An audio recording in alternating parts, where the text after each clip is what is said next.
What's up guys, it's your girl T. Apologies in advance for the quality of the audio on this video. It will not be good. It is too damn hot in LA right now. We're going through a pretty severe heat wave. So I've got my fan on full blast right next to me, which means I can't use my external mic because it's too good. It picks up too much fan noise. But this is a pretty informal video anyway. This is just me giving you guys a few tips and tricks that have been helping me with weight loss during our September Shred Challenge, as well as just checking in for week 2. Some, if not all, of these tips I'm going to be mentioning are things that are kind of no-duh obvious things. But even me as a person who knew all the information I'm about to share before, I'm kind of like, why was I not doing this? So I'm really just sharing these more to be a reminder of options that are available to you if you're struggling in certain areas. Tomorrow will mark the actual end of week 2 in our challenge. I already kind of went through where I didn't do so great in last week's check-in video, so feel free to check that out. But in any event, things went a lot better for me this week, and here's why. In week 1, I was struggling with not really having my meals sorted out. I was relying on takeout because I hadn't done grocery shopping at all, and therefore I hadn't really planned what my meals were going to be throughout the week. We all know the cliche, failure to plan is planning to fail, so I decided not to do that again for week 2, and I did in fact meal prep like a big girl. Now I did the lazy girls meal prep. I didn't do the thing where you actually like have your meals all pre-portioned in containers or anything like that. But I did make sure I knew exactly what my food was going to be for breakfast, lunch, and dinner throughout the week. For breakfast throughout the week, I just did a big batch. This is something I do a lot where I'll just do a big scramble. So I use like a dozen eggs or so, and then I'll scramble that with, whatever vegetables and other lean proteins I'm feeling. So for this week, I did a turkey, sausage, and kale scramble. Wasn't my best work, but it certainly got me through the week. And with all of my foods, I just make sure I make enough to get through the work week. So since I'm not really like portioning everything out, I just kind of have everything in large storage containers in my fridge, and I just portion it out as I go. For lunches, I did either salad or turkey vegetable chili with I made, and for dinners, if I had done the salad for lunch, I'd have the chili for dinner, or if I'd had the chili for lunch, I'd have salad for dinner. The salads I make are pretty basic. I just tend to buy a rotisserie chicken from the deli, break that down with my hands like a fucking caveman, and then as I'm making salads, I'll portion out 4 ounces of that, put it in with my greens and whatever other vegetables and accoutrements I might want in my salad that day. My salads were pretty similar, if not damn near identical, to the salad I showed you guys that I make in the What I Ate Today video that I did right here. That video is from a while back, but that's more or less what I put in my salads when I make them still. And the turkey vegetable chili is just a chili that actually Noah came up with the recipe for it. If any of you guys know me from Taste It or The Food Feeder or Why Would You Drink That, very talented chef. And I've been making it pretty much ever since he taught it to me. And it's great. I love a one-pot meal. I love the fact that it actually tastes better on day 2 and 3 and so on. So that's really one of my go-to clutch recipes whenever I'm trying to get back into cooking, because it's a one-pot meal. It lasts me the entire week, and it's good. Even if you don't want to go through all the hassle of like the pre-portioned containers and stuff like that, you don't have to. Simply eating food that I cooked so I knew exactly what was in it helped make a huge difference in improving the quality of my choices, and also alleviated so much of a burden in terms of having to worry about what I'm going to eat for lunch today. Not having to answer that question frees up my mind so that I can focus on other things that are far more important. Meal prepping might not be for everyone. If you can't eat the same thing every day for a week or so, then it might not be for you. I don't mind eating the same thing for a week at all. I'm very much like a eat to live person. If it tastes good, I don't mind eating it Monday through Friday. But it will be necessary for me to make different things for this next meal prep that I'm gonna do on Sunday tomorrow, because then I really would start getting sick of things. Hopefully, maybe one of these weeks I'll be able to film a little bit more of my meal prep as I'm doing it. It's just really hard to shoot cooking anyway. I mean, trust me, I've done it professionally. So to have to film myself cooking is damn near impossible and really just not worth the hassle for me. So unless and until RayRay learns how to operate a camera, I'm not too sure how soon I'll be able to do that for you guys. But I will happily continue to tell you what I'm making and link recipes where applicable. After meal prep, my next suggestion is to possibly incorporate caffeine responsibly if you're struggling with energy during your workouts. Many studies have been done that show the correlation between having caffeine pre-workout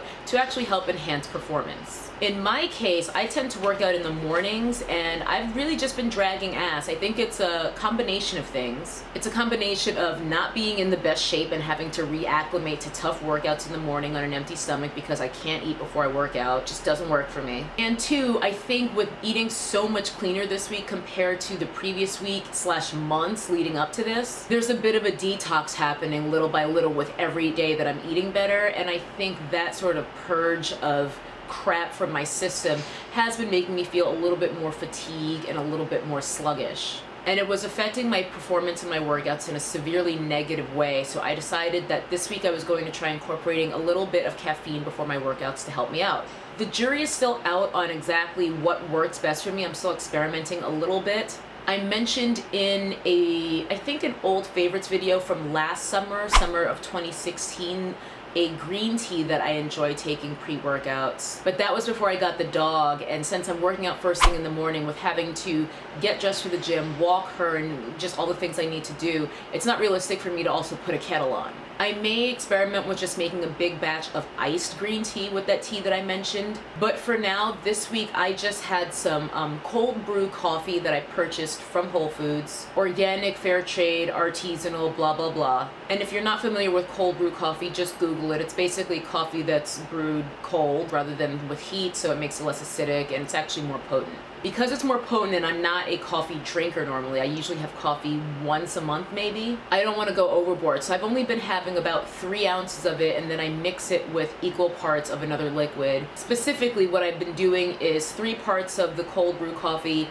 1 ounce of almond milk, and then 2 ounces of water. That's what I've done the past couple of days. You know, I haven't done it the exact same way throughout the week, and I think it really did help me get through. I didn't have an amazing performance, but compared to how I was feeling before leaving for the gym and before having that coffee, I don't think I would have had even the acceptable / mediocre performance I had without the coffee. Now, I'm not recommending caffeine / coffee for everyone. You know, caffeine can tax your adrenal glands. It's generally something that's best to be avoided. However, if you're in a situation where you're trying to up your game in the gym, it can be an asset if used responsibly. So that's my second tip. I would say that if you're having a similar situation to mine, experiment with small amounts of caffeine before your workouts to see if it helps. My plan is to wean myself off of it and get back to my almost never having coffee lifestyle once I feel a little bit more stable in terms of my energy levels, because I really don't want to ever rely on caffeine, which is why I don't really drink it that much in the first place. The third tip and suggestion I have for you guys is to figure out a way to track your water intake. Throughout week 1 of this challenge and pretty much every challenge I've ever done / my life as a whole, I struggle with drinking enough water. I don't know what my problem is, but the fact that I am dehydrated does not seem to get communicated to my mouth. So I just don't feel thirsty and I don't drink water, and then I just walk around dehydrated all the time. A major rule of this challenge is to get an adequate water intake, specifically getting half of your body weight in ounces of water each day. Several months ago, I think during another challenge, one of you guys, and I can't remember your name, so I apologize if you're watching right now, but I remember someone suggesting getting a water tracking app. Basically an app to help remind you to drink enough water. At the time, it just seemed like something that I could not be bothered with. I was still counting calories, and it just seemed like adding another thing to have to track and do was just, I wasn't here for it.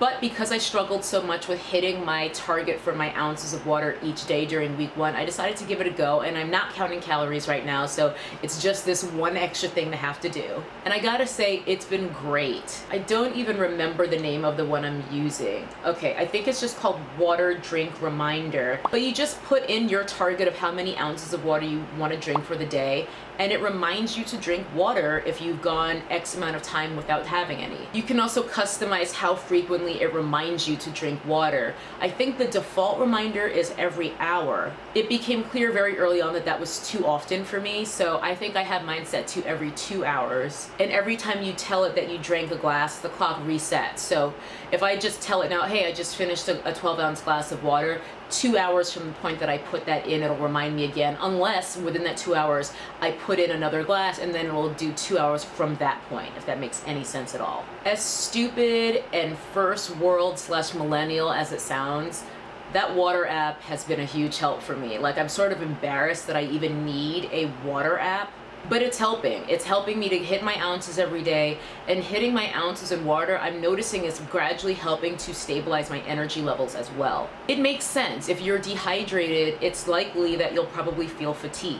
So if you are properly hydrated, it will undoubtedly help assuage some of your fatigue issues. So that totally follows for me. I understand that correlation. I just wasn't thinking about it. When I first started using the app, I was just like, well, at least now I'll be doing better with my water because I'll have reminders. And then within a day, I noticed that my energy was better. So hopefully that trend will continue and will help me transition out of needing caffeine before my workouts too. Where I have not done so well this week is with booze. Quite a few of y'all already know your girl is no stranger to the adult beverage as the sun goes behind a cloud. Yes, unfortunately, I've gone well over the 3-drink limit for this week, and the week isn't even over.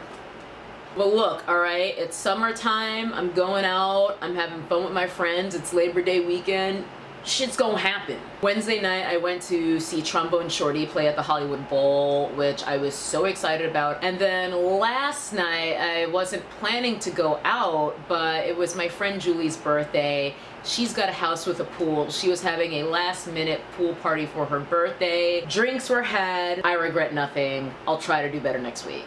In terms of the count, I'd say I am over double the 3-drink limit. I think I probably had 4 total on Wednesday at the Hollywood Bowl, and I'm pretty sure I had 3 last night. What can I say? YOLO. Cravings weren't too bad this week. I wasn't fiending too bad for anything that was off of program in terms of what I'm choosing to eat, with avoiding sugar, dairy, grains, and soy. My obsession/indulgence for this week has been street fruit. Street fruit.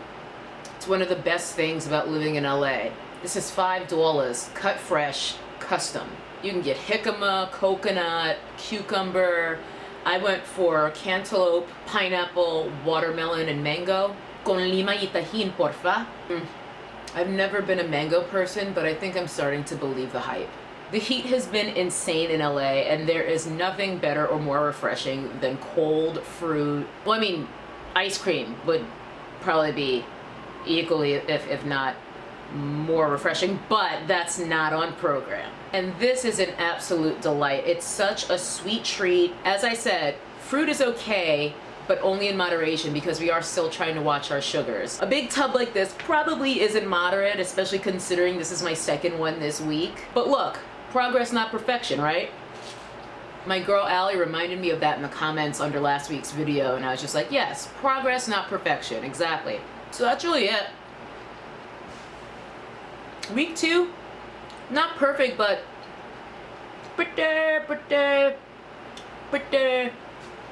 pretty good. Definite and marked improvements from the first week, and I'm going to carry on with that trend from week 2 to 3. I'll do a little bit better in week 3 than I did in week 2. Funny enough, my body is already responding so quickly to just improve nutrition that in just this past week, I feel like I've made a lot of progress in terms of like the bloatation situation. Whereas in week 1, I felt like, you know, I was sort of stagnant because I was sort of 1 foot in, 1 foot out. So I'm really excited to kind of stay on the path. I'm definitely in the zone now. I'm feeling very motivated, excited. I'm actually like looking forward to doing my meals tomorrow and cooking for the week. I actually hit my 5 workouts for the week. I went Monday through Friday. It was very hard to get through my workouts on Thursday and Friday because, as I mentioned before, around that sort of 4th day in a row, I start kind of verging into that feeling of being overtrained and need a rest day. But I powered through because I really wanted to just have my Saturday off and my Sunday off. That's really it. I'm really excited. I'm very encouraged by how much the changes I've made for week 2, while still not being perfect, have already made such a huge difference. So I encourage you guys to do the same. Pick 1 or 2 things where you're really not quite hitting the mark in terms of the challenge rules and address that 1 or 2 things for week 3. Make a plan and execute. If you're struggling with water, maybe try downloading one of the water reminder apps, whatever it is. And then once you feel like you got that handled, it'll be so much easier to tackle one of the other areas where you might be struggling. I'm also adding in 1 mini challenge as we head into week 3. For week 3, I want you to pick 1 activity to do that you have either never tried before or that you've tried in the past and haven't done again or haven't done any time at all recently. And for whatever reason, whether it's because you just sort of fell off of it, you forgot about it, you didn't like it. In my case, I'm doing something I fucking hate, and that is hiking. Hiking. It's just so Caucasian. But I'm going to try it mainly for the dog. RayRay fucking loves hiking, and she used to go a lot with my dog sitter, but lately, now that she's older, I haven't needed to leave her with my dog sitter nearly as much. So I actually just texted Keisha. I was just like, girl, I haven't seen you in a while. RayRay hasn't seen you in a while. I know you go on these daily hikes with the dogs. Let's meet up. We'll come along with you on a hike, because it'll switch up my exercise for a day, challenge me differently, and it'll make RayRay so happy because she loves to just frolic and be with other dogs. So she'll be with the other dogs on the hike. She'll get to see Keisha again, who she hasn't seen in a while. So I'm really just doing this to make my dog happy, and also because my gym is going to be closed on Labor Day, so I needed a plan B for my workout. Just saying. Oh, for the love of God, RayRay. And by the way, here is a gratuitous shot of RayRay for this video. I just picked her up from the groomer, so her beard is all gone. She's like all smooth and sleek like a little seal.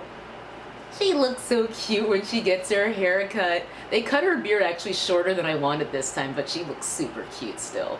But that is it, and if you guys hadn't joined the September shred prior, now is the perfect time because we're actually in September now. And also, there's still a whole 4 weeks left. That's a month, and you can do a lot of awesome things for yourself in a month. That is gonna do it for me today, but make sure you guys let me know in the comments below where you succeeded and where you're still struggling. And also let me know what your mini challenge is going to be, because I'm going fucking hiking. Thanks so much for watching, and I will see you guys in the next video. Bye-bye. That's a nappy-headed hose there, I'm gonna tell you that now.